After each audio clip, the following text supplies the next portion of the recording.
जी हाँ, यह एक बिल्कुल सच्ची घटना है। दिल को दहला देने वाली, मानवता को शर्मसार करने वाली। जरा आप कल्पना करें, एक कातिल एक मासूम सी बच्ची का, जो 21 ईयर की, अपनी क्लासेज अटेंड करने के बाद घर को लौट रही थी, उसे खींच के झाड़ियों में ले जाता है, जंगल में। पहले उसका गला काटता है और फिर बाद में उसके लाश के साथ बलात्कार करता है। यह घटना कर्नाटक की है और इस पे मामला सुप्रीम कोर्ट तक पहुंचा। डिस्ट्रिक्ट कोर्ट ने, सेशंस जज ने अपराधी को हत्या और बलात्कार दोनों ही धाराओं में दोषी ठहराया और उम्र कैद की सजा सुनाई। हाई कोर्ट ने अपील में कहा कि चूंकि बलात्कार डेड बॉडी का नहीं हो सकता, बलात्कार के लिए लिविंग पर्सन का होना जरूरी है, और डेड बॉडी के साथ कोई इस तरह का सेक्सुअल एक्ट परफॉर्म हो तो वह बलात्कार की श्रेणी में नहीं आता। तो हाई कोर्ट ने कत्ल के जुर्म में उम्र कैद की सजा तो बरकरार रखी, लेकिन बलात्कार के आरोपों से बरी कर दिया। मामला सुप्रीम कोर्ट तक पहुंचा। यह सुप्रीम कोर्ट जजमेंट है। केस का नाम state of Karnataka versus Rangaraju Vajpayee. यह SLP क्रिमिनल नंबर 540/2024, और इस केस में 4 फरवरी 2025 को एक जजमेंट आया सुप्रीम कोर्ट का, और सुप्रीम कोर्ट ने भी जो ऑर्डर पास किया, since nothing has been shown to this court that necrophilia is an offense, we see no reason to take a different view than the High Court. The special lay petition is accordingly dismissed. अब हम लोग इस case के fact से समझने का कोशिश करेंगे। यह वीडियो खासकर हमारे तमाम स्टूडेंट्स जो किसी कम्पिटिटिव एग्ज़ाम की, लॉ बेस्ड कम्पिटिटिव एग्ज़ाम की तैयारी कर रहे हैं, या जो यंग एडवोकेट्स हैं अपनी प्रैक्टिस कर रहे हैं, और वो तमाम दर्शक जो हमारे चैनल के सब्सक्राइबर और व्यूअर्स हैं, उनके लिए for academic purpose and for academic discussion, और इसमें कानून क्या कहता है उसके लिए बनाया गया है। तो देखिए, सबसे पहले क्रिमिनल लॉ का एक बेसिक मैक्सिम है, नल्ला पोएमा साइन लेगे। तो इसका यह मतलब होता है कि no one shall be punished except for violation of law, no one shall be punished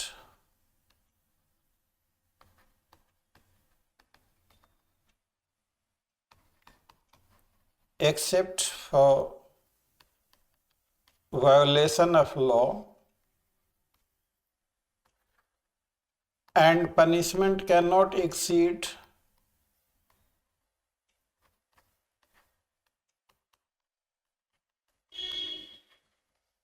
than the punishment provided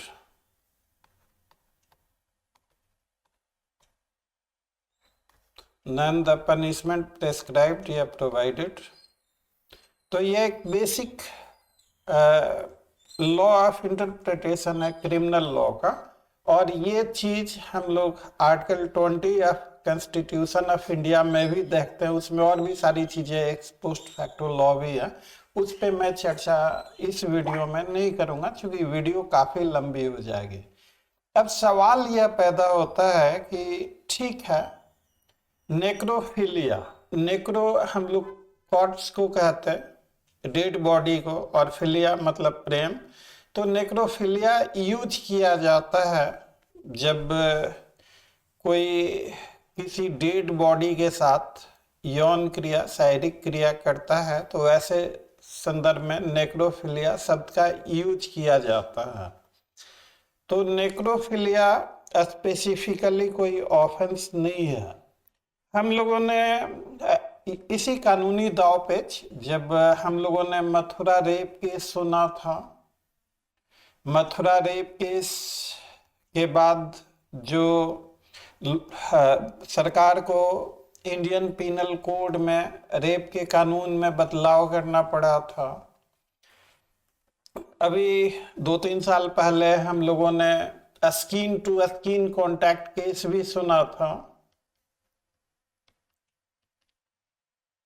skin to skin contact, इस केस में एक्यूज ने एक माइनर गर्ल के सीने पे कपड़े के ऊपर से हाथ रख दिया। तो मुंबई हाई कोर्ट ने कहा कि नहीं, सेक्सुअल असॉल्ट के लिए स्किन टू स्किन कांटेक्ट होना जरूरी है, और पूरा पर्पस जो पॉक्सो एक्ट जिसके लिए बनाया गया था वो भी डिफीट हुआ। तो इसके कारण से अटॉर्नी जनरल ने स्पेशल लीव पिटीशन फाइल किया सुप्रीम कोर्ट में, और सुप्रीम कोर्ट ने कहा कि yes, skin to skin contact होना जरूरी नहीं है, कपड़े के ऊपर से भी अगर कोई हाथ फेर दे तो सेक्सुअल असॉल्ट हो सकता है अगर लड़की माइनर है तो, और अगर लड़की माइनर नहीं है तो आउटरेजिंग मॉडेस्टी भी हो सकता है, छेड़खानी हो सकती है। तो उसी तरह से मैं भी समझता हूं कि यह केस, आप दरिंदगी की हदें देखिए, पहले कत्ल करता है और कत्ल करने के बाद भी उसकी हैवानियत शांत नहीं होती, और जो लाश पड़ी हुई है उस लाश के साथ हैवानियत बलात्कार करता है। कानूनी दाव पेच की बात करें तो ठीक है, बलात्कार के लिए लिविंग पर्सन का होना जरूरी है, लेकिन इस केस में यह दोनों ऑफेंस, मर्डर एंड रेप, यह एक ही ट्रांजैक्शन का हिस्सा है। वन ट्रांजैक्शन का ही यह दोनों हिस्सा है। नेक्रोफिलिया, जो अगर मान लीजिए कि मुर्दा घर है, वहां पे बहुत सारी डेड बॉडी रखी हुई है और वहां पे कोई सनकी आता है और डेड बॉडी के साथ कोई सेक्सुअल एक्ट परफॉर्म करता है, तो उसको ऑफेंस नहीं माना गया, हालांकि वो ऑफेंस होना चाहिए अननेचुरल ऑफेंसेस के अंतर्गत। But so far as that may be there, लेकिन मुझे ऐसा लगता है कि यह मर्डर और रेप दोनों एक ही ट्रांजैक्शन के हिस्सा थे, इसलिए रेप को हम अलग करके नहीं देख सकते और मर्डर को अलग करके नहीं देख सकते। तो मेरे हिसाब से मुझे ऐसा लगता है कि यह एक अच्छा जजमेंट नहीं है, इस जजमेंट पे पुनर्विचार होना चाहिए। और खासकर यह एक एकेडमिक वीडियो है for the purposes of enrichment of knowledge for the young law students, those who are either preparing for competitive exam or practicing into the court of law. For those persons, this academic video, this is being made. तो अब question is this कि कानून भावनाओं और जज्बातों से नहीं चलता। कानून की अपनी परंपराएं हैं, कानून की अपनी मर्यादाएं हैं। जब मैंने यह देखा, जब मैंने यह जजमेंट पढ़ा तो मुझे बड़ा अजीब सा लगा और मैं खुद को सेटिस्फाई नहीं कर पाया। तो आप अगर लॉ स्टूडेंट हैं या आम दर्शक हैं तो इस केस पे क्या फैसला होना चाहिए? क्या रेप को हम एक अलग घटना के साथ देखेंगे या मर्डर और रेप दोनों को एक ही ट्रांजैक्शन का पार्ट मान के देखेंगे? अगर दोनों को हम एक ही ट्रांजैक्शन का पार्ट मानते हैं तो हैवानियत की सारी हदें पार हो चुकी हैं, और ऐसे केस में ऐसा केस रेयरेस्ट ऑफ रेयर है, और ऐसे केसेज में रेयरेस्ट ऑफ रेयर और ऐसे केसेज में उम्र कैद क्या है, ऐसे केस में फांसी की सजा तक होनी चाहिए। तो अब मुझे तो ऐसा लगता है कि ऐसे केसेस में फांसी की सजा होनी चाहिए। बाकी आप लोगों को कैसा लगता है वीडियो में कमेंट करके आप जरूर हमें बताएंगे। और अगर आप लॉ स्टूडेंट हैं तो आपको बता दें, आपके लिए हमारे चैनल पे काफ़ी उपयोगी सी चीज़ें पोस्ट की जाती हैं। हम लोगों ने BNS का कंप्लीट टेस्ट सीरीज 50 मॉड्यूल का 50 × 50 2500 क्वेश्चंस का वो टेस्ट सीरीज है। आपकी असली तैयारी मेंस आंसर राइटिंग की है। मेंस आंसर राइटिंग से संबंधित कई सारे प्लेलिस्ट हैं, जैसे open challenge series, mains answer writing series, DTS series, mains and interview series. तो अगर आप हमारे चैनल के प्लेलिस्ट में जाएंगे तो ये सारी इंफॉर्मेटिव वीडियोज आपको मिल जाएगी। और इसी से संबंधित, अब इन्हीं चीज़ों से संबंधित हम लोग हर रोज अपने ग्रुप में एक क्वेश्चन पूछते हैं ओपन चैलेंज सीरीज के अंतर्गत। और इसी केस का नाम मैं आपको दिखा दूं, state of Karnataka versus Rangaraju. यह केस का नाम है state of Karnataka versus Rangaraju Vajpayee. तो इसी केस के फैक्ट पे हमने ओपन चैलेंज का क्वेश्चन पूछा है। A girl is killed and there after accused rapes a dead body, accused can be convicted for murder and rape both with life imprisonment, murder and rape both with death sentence, either A और B. और option D है murder only not for rape. तो इस judgement के हिसाब से तो यह केस मर्डर का ही होगा, मर्डर में ही सजा होगी, रेप में सजा नहीं हो सकती। इसी टॉपिक से रिलेटेड मेंस का भी क्वेश्चन पूछा गया है कि a girl is killed and there after accused rapes a dead body, discuss the punishment which can be awarded in this case. तो इन जजमेंट के फैक्ट को देखते हुए आप लिख सकते हैं मेंस का नेक्रोफिलिया एन ऑफेंस।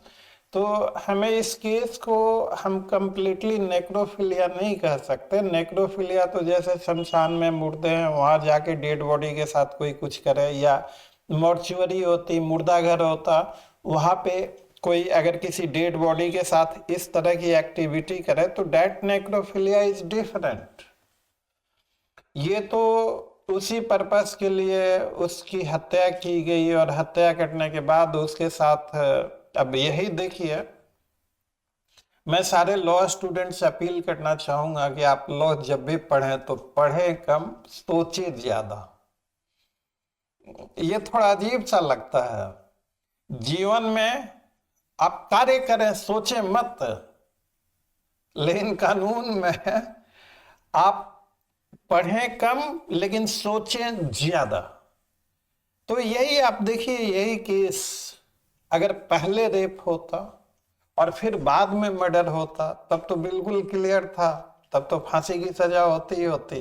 लेकिन इसमें पहले मर्डर हो गया है और उसके बाद रेप हुआ। तो इन सारे एंगल्स पे भी आप अपने विचार रखिएगा, कमेंट करके बताइएगा। इस वीडियो का इरादा यह नहीं है कि किसी की भावनाओं को ठेस पहुंचाया जाए। इस वीडियो का पर्पस सिर्फ इतना ही है कि आप लोगों को एजुकेट करना, सतर्क करना और कानून के बारे में कुछ न कुछ जानकारियां साझा करना। अंत में यह वीडियो अगर आपको अच्छा लगा हो तो वीडियो को लाइक, चैनल को सब्सक्राइब और इसे ज़्यादा से ज़्यादा शेयर करेंगे। Thanks for watching, see you again, till then, bye bye.